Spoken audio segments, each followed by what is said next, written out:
은혜를 받았으니 심어야 합니다. 그런 제목의 말씀인데요. 매우 중요한 교훈이 담겨 있었기 때문입니다. 십자가로 되고 성령으로 된다. 그럼 내가 할 일이 뭔가? 이제 그 부분에 대해서 말씀하고 있거든요.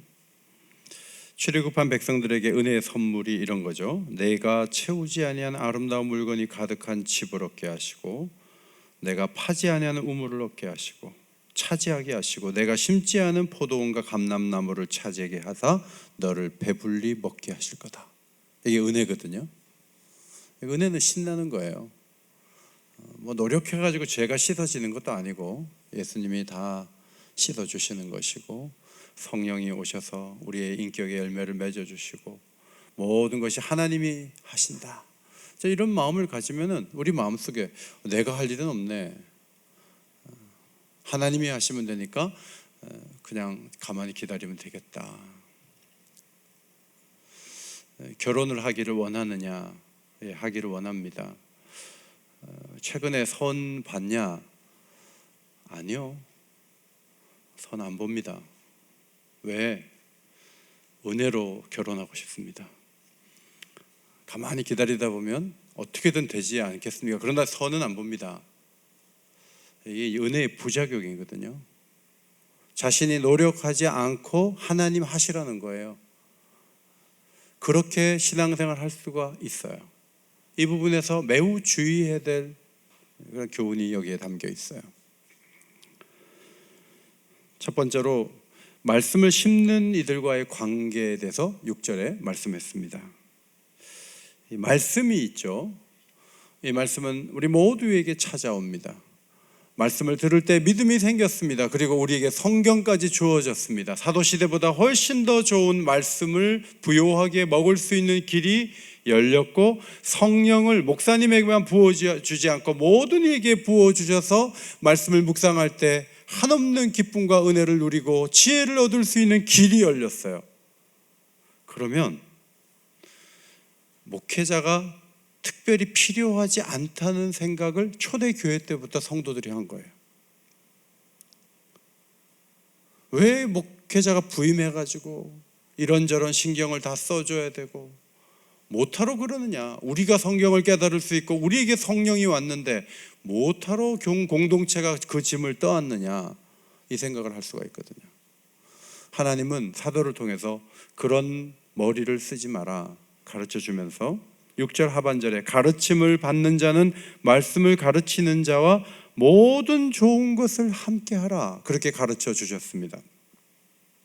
모든 좋은 것은 성경학자들이 해석하기를 여러분이 입고 있는 좋은 옷과 여러분이 바르는 좋은 화장품과 이런 것을 가져오라는 뜻이 아니라 말씀을 전하는 자들이 생활하기에 필요한 것들, 그것을 줘라 하지 않고 함께 하라 그랬어요. 모든 좋은 것을 함께 하라. 헬라어로 코이노네오라는 단어예요. 교제하다라는 단어죠. 여러분, 교제는 주고 받아야 되잖아요. 말씀을 전하는 자와 말씀을 받는 자들이 서로 교제하는데, 말씀을 전하는 자는 말씀을 전해요.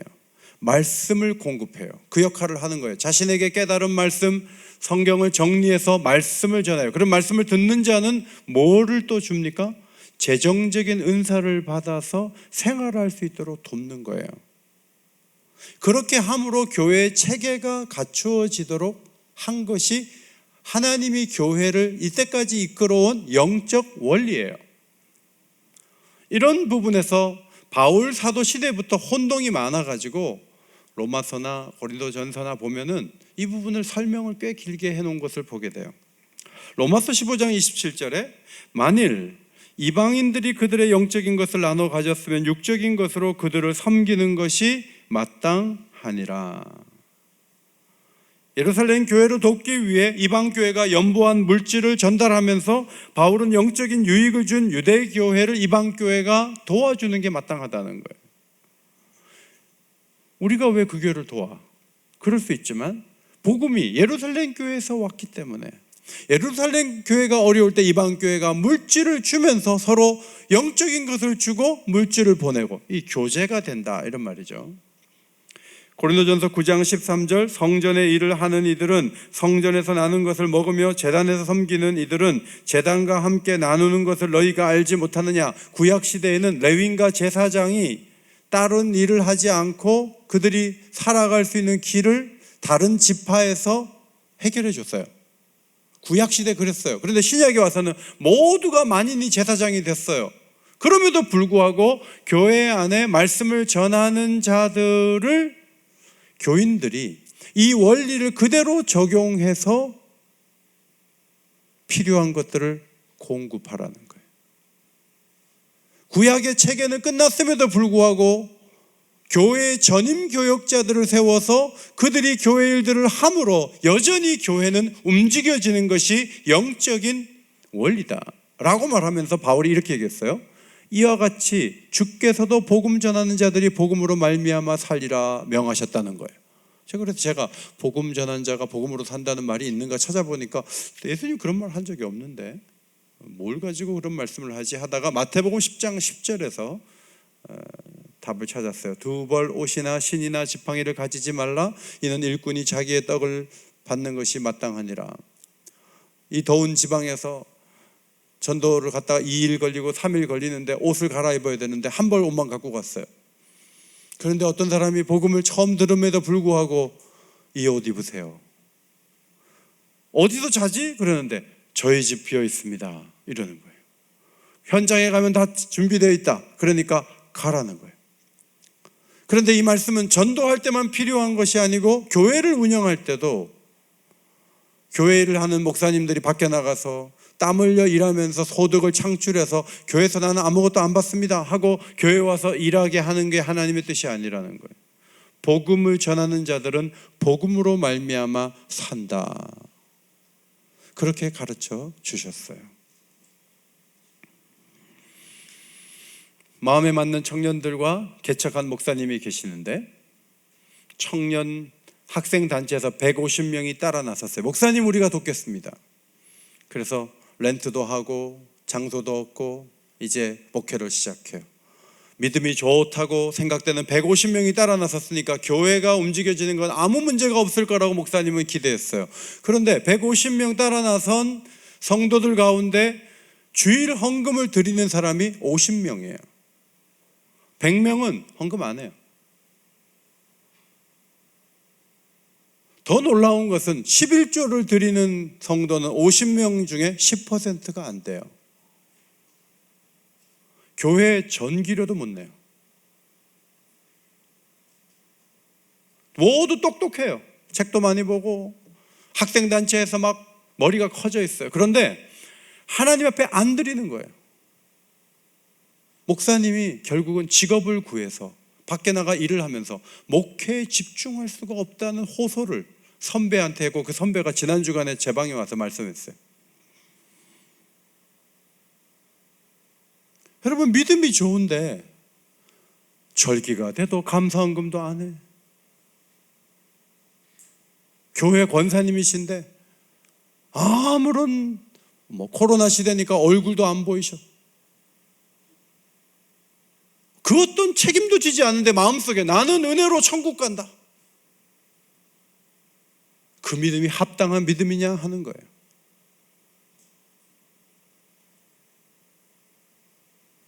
은혜 중심 성령의 역사를 기대하지만 한편으로는 교회에서 말씀을 전하며 심는 이들을 협력해서 하나님 나라가 잘 움직여질 수 있도록 자신의 역할을 감당하는 게 얼마나 중요하냐 하는 거예요. 그 얘기를 먼저 6절에서 하고 있어요. 두 번째로는 심는 대로 거두는 원리예요. 하나님은 노아 홍수 이후에 땅이 있을 동안에는 심음과 거둠이 쉬지 아니하리라. 예수님이 다시 오실 때까지는 계속 심지 않으면 거두지 못한다.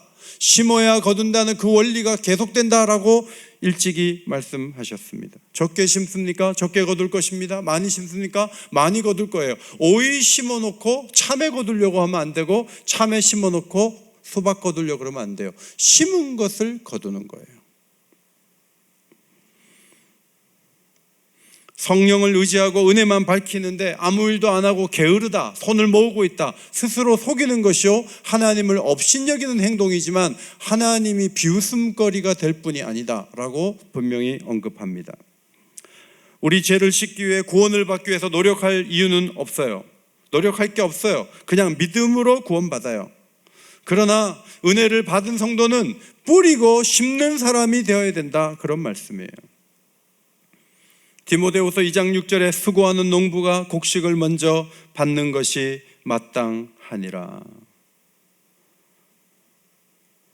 목사님 보고 농부처럼 뿌려라, 심으면 난다 라고 가르쳤어요.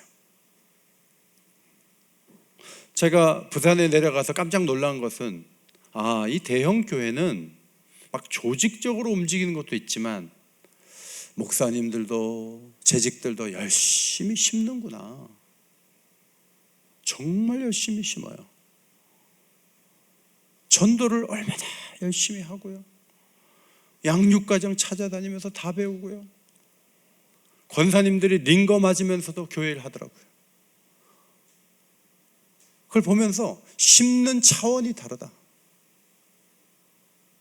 우리는 편하게 누가 얘기하지 않고 그냥 우리가 알아서 이렇게 하고 이렇게 하는데 어쨌든 심으려고 애쓰고 얼마나 뿌리는지, 그러니까 걷어지는 거예요. 제가 교구를 맡았는데 제 자리, 우리 그 5,000석 자리에 700석이 우리 교구가 채워야 되는데 오전 집회, 저녁 집회 세 가족으로 채워야 돼요. 어떻게든 와야 돼요. 안 오면 큰일 나요. 근데 권사님들이 그 일을 위해서 얼마나 준비를 해갖고 자기 개인 돈을 들여갖고 버스 2대를 대절해갖고 사람을 90명씩 데리고 오는 권사님들이 계시더라고요. 우리가 그렇게 합니까? 그걸 우리가 손가락질하고 비난합니까? 전도를 위해서 우리가 버스를 대절하면서 교회를 채웁니까? 그들을 비난할 수 없는 거예요. 얼마나 열심히 심는지 몰라요. 그러니까 1년에 10,000명씩 등록을 하는 거예요.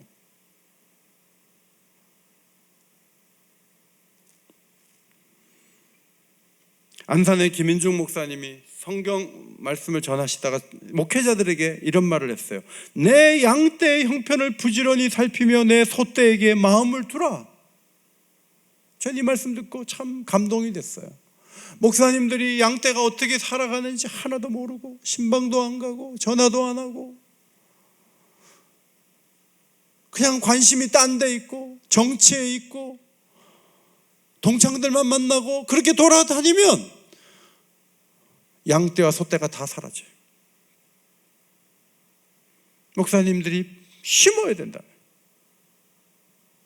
한 달란트를 땅에 묻은 사람이 어떻게 주님 앞에 자랑스러운 보고를 할 수 있을까요? 서양 속담에 이런 말이 있어요. 생각을 심으면 행동을 거둔다. 행동을 심으면 습관을 거둔다. 습관을 심으면 성품을 거둔다. 성품을 심으면 운명을 거둔다.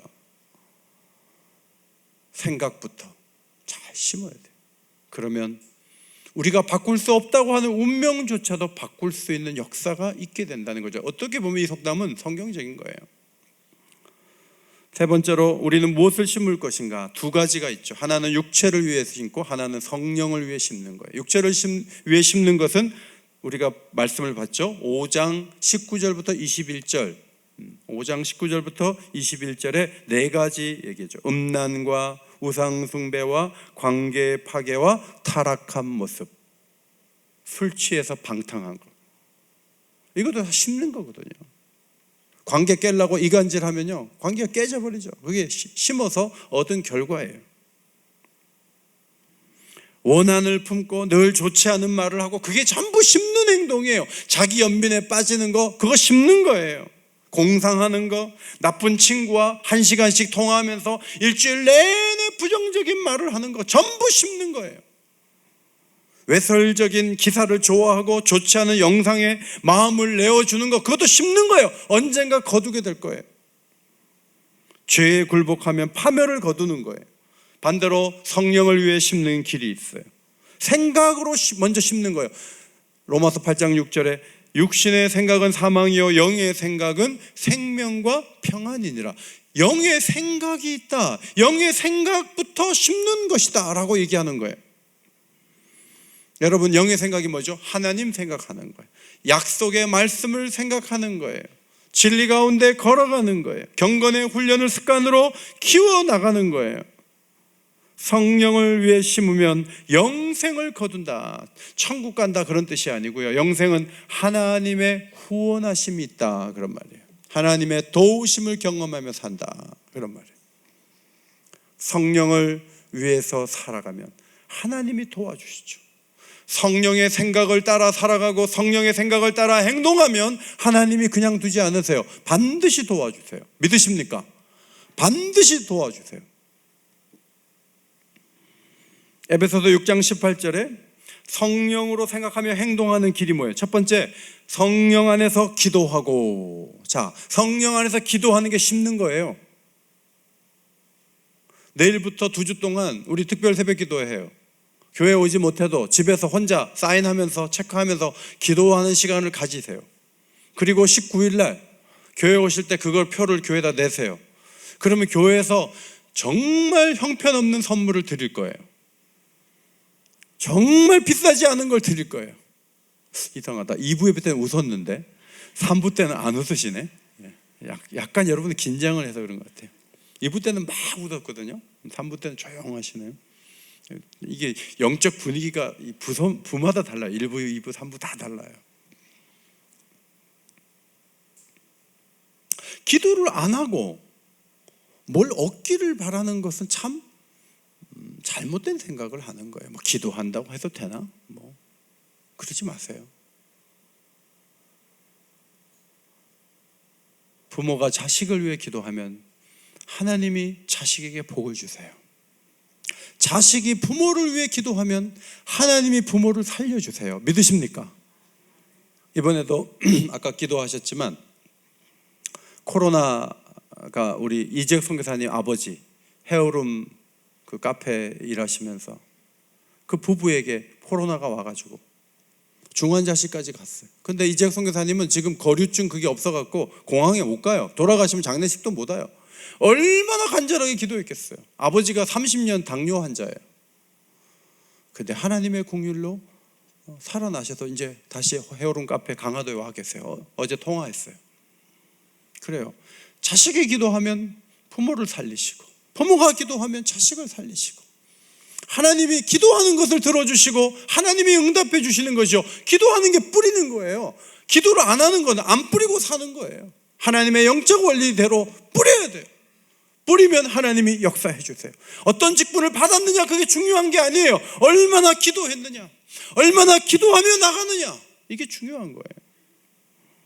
디모데후서 2장 7절에 내가 말하는 것을 생각해보라. 주께서 범사에 내게 총명을 주시리라. 가만히 있으면 총명이 쏟아지고 아이디어가 떠오르는 게 아닙니다. 하나님 말씀을 바울을 통해서 들었던 하나님 말씀을 생각할 때에 하나님이 총명을 주시는 거예요.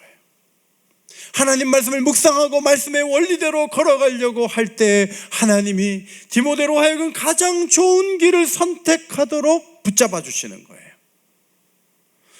말씀을 생각하는 게 중요해요. 들은 말씀이 있어야죠. 매일마다 말씀을 읽고 듣고 묵상하다 보면 그 말씀이 내 생각에 영향을 미치고 그 생각으로 결정할 때 총명한 결정을 내릴 수가 있어요. 이게 매우 중요한 가르침이에요. 에베소서 4장 3절에 평안에 매는 줄로 성령이 하나 되게 하신 것을 힘써 지키라. 교회가 올바로 가야 된다는 것을 인정하지만 교회를 깨고 나가야 될 이유, 첫 번째, 두 번째, 세 번째, 네 번째, 그러면 그 말을 하는 사람은 성령의 생각을 하는 사람이 아니에요. 성령은 허물을 덮게 하세요. 성령은 서로가 다르지만 하나 되어 가게 하세요. 이것이 성령의 역사예요. 말이 올바르다 그래서 그 말이 맞는 말이 아니라니까요. 말이 맞는 것 같은데 틀릴 수 있어요. 특별히 하나됨을 깨려고 하는 모든 말은 뒤에 마귀가 있어요. 그걸 기억하셔야 돼요. 남편이 아내에게 여보 올해까지만 살고 그만 살까? 뒤에 마귀가 있는 거예요. 죽을 때까지 붙어 있어야 돼요. 죽을 때까지 가는 거예요. 교회 생활도 끈기 있게 하셔야 돼요. 성령이 친히 우리 영과 더불어 우리가 하나님의 자녀인 것을 증언하시나니, 어쩌면 내가 모든 책임을 지고 있는 것 같아요. 내가 자녀의 미래를 책임져야 될 것 같아요. 그렇지 않아요. 우리에게는 아버지가 계세요. 아버지가 함께 하세요. 아버지가 도와주세요. 그분은 전능자예요. 아들을 보내실 정도로 우리를 사랑하셨어요. 그것을 계속 성령은 우리 안에서 증언하세요. 그러니까 성령의 생각을 하면 편안해요. 내가 다 짐을 지고 갈 필요가 없어요. 주님이 져주세요. 성령의 생각의 가장 아름다운 부분이에요. 저는 교회를 긍정적으로 본다니까요. 앞으로 교회가 뭐 축소되고 없어지고 사라지고 교인들도 다 없어지고, 저는 그렇게 안 봐요. 저는 아버지가 도와주실 줄 믿어요. 아버지께서 이 교회를 그냥 버려두시겠어요? 6.25 전쟁 때도 사라지지 않도록 도와주신 우리 하나님께서 이 교회를 지켜주신다고요. 아버지를 바라보면 돼요. 근데 그 생각을 안 하고 자꾸 통계 갖다 대놓고 그것대로 된다는 거예요. 그렇지 않아요. 성령의 능력으로 소망이 넘치게 하시기를 원하노라. 소망을 주시죠. 죽음으로 끝나지 않죠. 여러분, 80대가 가장 의욕을 크게 품을 때 30대 청년의 20%의 의욕을 품을 수 있대요. 그러니까 80대가 의욕적인 것은 불가능해요. 그런데 성령이 임하시면 소망이 넘치는 거예요. 젊은이들은 좌절하고 있고 이 생에서는 안 된다 이러고 있는데 80대 노인이 소망을 말하는 거예요. 성령이 생각을 주장하실 때 그게 가능하다는 거예요. 마지막, 선을 신고 거둘 때 기억해야 될 두 가지 일이 있다는 것입니다. 먼저 9절 말씀 보겠습니다. 9절 앞에 보시고 함께 읽겠습니다. 시작. 우리가 선을 행하되 낙심하지 말지니 포기하지 아니하면 때가 이름에 거두리라. 성령을 위하여 심는 자는 씨를 뿌린 농부들처럼 오랜 기다림과 인내가 필요하다, 그런 말씀이에요. 선을 행하는 것은 씨를 뿌리는 것과 같은 거예요. 그런데 이것은 격려를 좀 덜 해주면 지친단 말이죠. 올해는 교사를 올해까지 할까, 이런 갈등하는 교사가 많잖아요. 왜냐하면 애들도 안 나타나고 소통도 안 되고 내가 도대체 무슨 일을 하는가 하고 그만하고 싶은 생각이 들 수가 있고, 섬김이 이끔이도 그만 내려놓고 싶은 생각이 들 수도 있고, 모든 것을 다 내려놓고 싶은 생각이 들 수 있는 것은 선을 행하는 일이 쉽지 않기 때문에 그래요. 올해 조금 노력했더니 막 엄청나게 좋은 일이 많았다. 그러면 누가 선을 행하지 않겠어요? 그런데 금방 그렇게 좋아지는 게 아니거든요. 그런데 인내하면 때가 되면 거둔다는 거예요. 지쳐서 밭이 5,000평이 있는데 2,500평에만 씨를 뿌렸어요. 그러면 가을이면 2,500평에서만 나는 거예요. 5,000평이 있는데 하나도 안 뿌렸어요. 그날 부부싸움하고 기분 나빠서 하나도 안 뿌렸어요. 가을에 가보면 아무것도 거둘 것이 없어요. 이 거둠과 심음의 원리가 계속 작동을 하는 거죠. 낙심하면 안 돼요. 오경환 선교사님 아버지께서 초등학생 때 학교 전교 회장이셨대요. 내일은 신사참배한다 광고했는데 그날 아이들 데리고 교회 갔다는 거예요. 다음날 교장 선생님이 오경환 선교사님 아버지 불러놓고 매질을 했대요. 하루 종일 때렸대요. 그 매를 맞으면서 아이가 이 생각을 했어요. 이러실 수 있나 하나님이, 내가 이렇게 전도하고 신사참배 안 하려고 그러는데 내가 하루 종일 매를 맞게 하는 하나님 내가 믿을 필요 없어. 초등학교 때 그렇게 해서 예수님 떠나가지고 70대의 중풍을 앓기까지 주님께로 돌아오지 않았어요. 아들이 선교사인데도 눈도 깜짝하지 않았어요. 그런데 복음을 다시 듣고 예수를 믿으면서 아들에게 얘기한 거예요. 내가 옛날에 예수를 믿었다. 근데 나는 초등학생이었다. 나는 감당할 수가 없었다. 왜 하나님이 나를 막아주지 않으셨는지. 그러나 이제 복음을 듣고 내가 세례를 받겠다. 그리고 세례를 받으셨다고, 그리고 돌아가셨어요. 그 간증을 오경환 선교사님 하셨어요. 여러분, 아이니까 그럴 수 있죠. 아이들은 견디지 못하고 금방금방 뭔가 성과가 나타나야 되잖아요.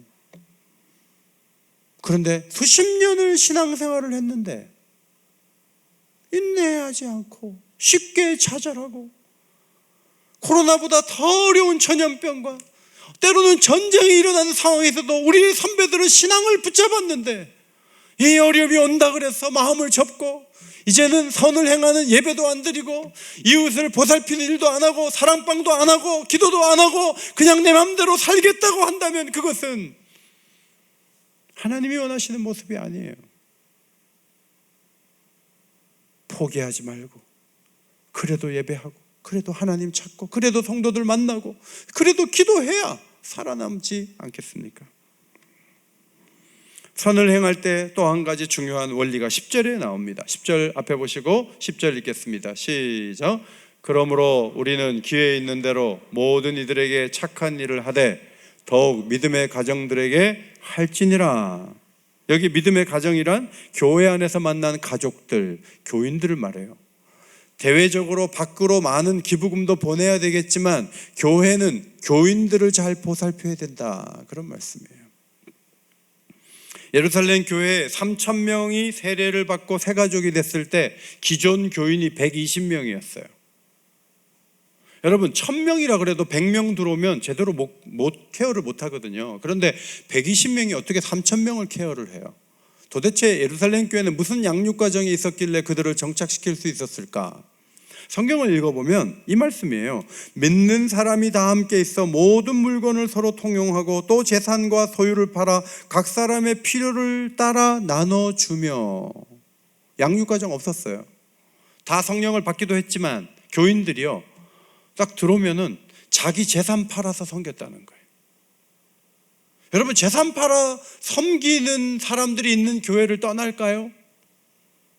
120명이 엄청난 거부여서 그들이 재산을 팔았더니 3,000명에게 나눠줄 정도로 부자들만 먼저 모여 있었다, 그런 말씀이 아니에요. 그들의 마음속에는 뭔가를 나누려는 선한 의지가 가득가득 채워져 있었어요. 베드로가 성전에 들어가서 이제 기도를 하루에 여러 번 했잖아요. 기도 시간이 됐어요. 기도하러 올라가는 거예요. 기도하러 올라가는데 성전 미문에 앉아있는 사람이 있어요. 그럼 그 사람은 작년에도 거기 있었고 10년 전에도 거기 있었고 정말 시간이 오래 흐르는데 그 사람은 늘 거기 있었어요. 어떻게 보면 지나가다 보이는 나무와 같은 사람이에요. 그런데 도와주고 싶은 거예요. 내게 은과 금은 없거니와 나에게 있는 것으로 너에게 주노니 곧 나사렛 예수의 이름으로 일어나 걸으라 하고 손을 잡아 일으키는데 그 사람이 일어난 거예요. 사도에게 그런 열정적인 의지가 있을 뿐만 아니라 온 교인들이 베풀고 나누고자 하는 생각으로 가득 차 있었기 때문에 예루살렘 교회는 부흥했던 거예요. 하나님이 그런 교회에 5,000명을 또 보내주셨어요. 대형 교회로 모두가 나가자, 그 말씀을 드리는 게 아니에요. 하나님이 맡길만 하면 보내주신다니까요. 어려운 시기에도 하나님이 맡길만 하면 보내주세요. 작년에도 복음의 숲교회 12명 보내주셨고 올해도 한 10여 명 등록을 했어요. 하나님이 필요한 대로 보내주신다고요. 중요한 건 우리가 준비되어 있는 거죠.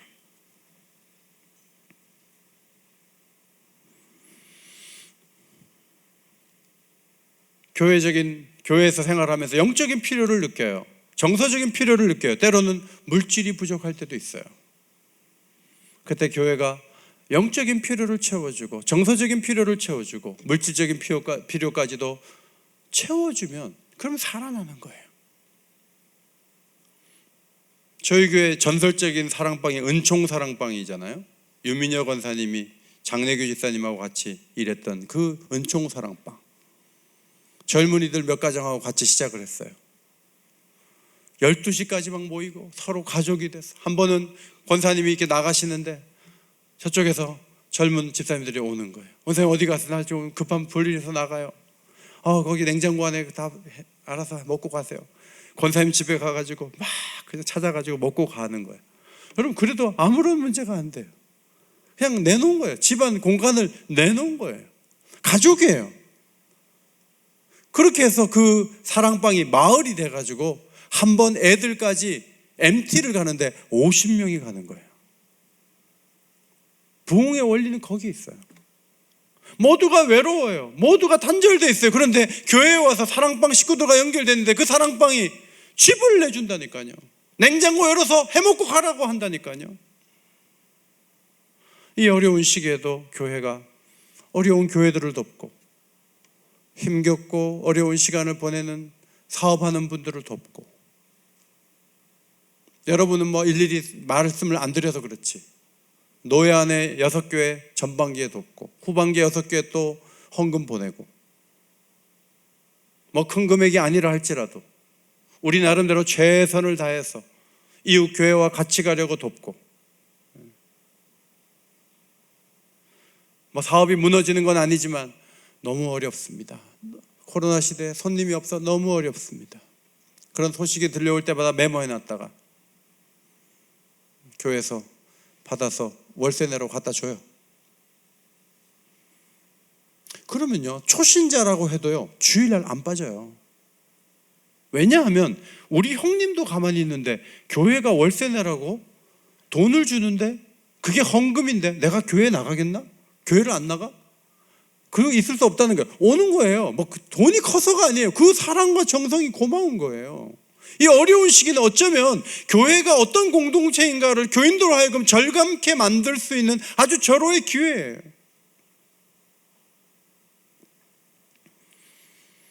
은혜 받은 자의 심는 원리 3가지를 마음에 두십시오. 첫 번째로, 하나님 말씀을 전하는 자들이 열심히 말씀을 심을 수 있는 영적 환경을 구비해 주는 거예요. 그것을 아깝게 여기면 안 돼요. 그것이 교회가 지금까지 보존해왔고 발전해온 원리예요. 우리도 일하니까 목사님 나가서 일하라고. 목회자들 가운데는 자기가 일하겠다고 자천하면서 교인들에게 헌금하지 말라고, 내가 일할 테니까. 여러분, 아무리 그게 유리하게 들려도 그 말은요 비성경적인 태도예요. 그거는 온당치 않은 거예요. 두 번째, 생각과 행동으로 성령의 밭에 심어야 돼요. 생각을 잘하세요. 생각을 관리하세요. 생각을 그냥 뉴스 보는 대로 생각을 장악하도록 내주면 안 돼요. 은혜가, 사랑이, 소망이 내 생각을 장악하고 성령이 나로 하여금 끌어가는 그런 생각을 하는 게 중요해요. 그리고 그런 말을 하고 다니는 거예요. 그러면 하나님께서 복을 주세요. 세 번째로, 계속 다른 이들의 삶 속에 선을 심어야 돼요. 계속 포기하지 말고 낙심하지 말고 계속. 그러면 하나님이 때가 이름에 거두게 하실 줄 믿습니다. 은혜의 뒷면은 심고 거두는 원리라는 걸 기억하세요. 은혜만 보면 이단이 되는 거예요. 은혜만 보면 손을 모으고 아무것도 안 해요. 그런데 뒷면이 뭐냐? 심고 거두는 원리예요. 은혜 받을수록 더 풍성하게 심을 줄 알아야 돼요. 그것이 우리가 걸어가야 될 길이다 하는 것입니다. 마지막 성경 구절 한 것 봅니다. 마태복음 25장 26절 앞에 보시고 읽겠습니다. 시작. 악하고 게으른 종아, 너는 내가 심지 않은 데서 거두고 뿌리지 않는 데서 모으는 줄 알았다. 잘못됐다는 거예요.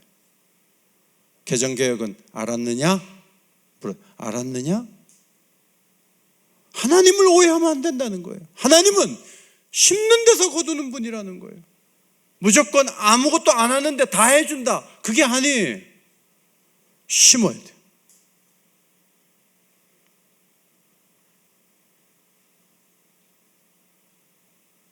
(1년) 가서 감사 헌금을 한 번도 안 하시는 분도 계세요. 그분하고 마음에 감동이 올 때마다 금액은 상관없어요. 하나님 앞에 감사하고 또 감사하고. 그분의 삶이 나중에 어떻게 똑같을 수 있어요? 기회가 되면 기도하고 또 기도하는 성도와 기도를 무시하고 하나님 앞에 나오는 시간들이 없는 성도가 어떻게 나중에 같을 수 있어요? 기회만 되면 복음을 전하고 또 전하는 교회와 입을 다물고 있는 교회가 어떻게 나중에 다를 수가 있어요? 어렵고 힘들어도 다음 세대에 투자하는 교회와 다음 세대를 방치하는 교회가 어떻게 나중에 다를 수가 있겠어요? 심어야 돼요. 심으면 거두게 하실 줄 믿습니다.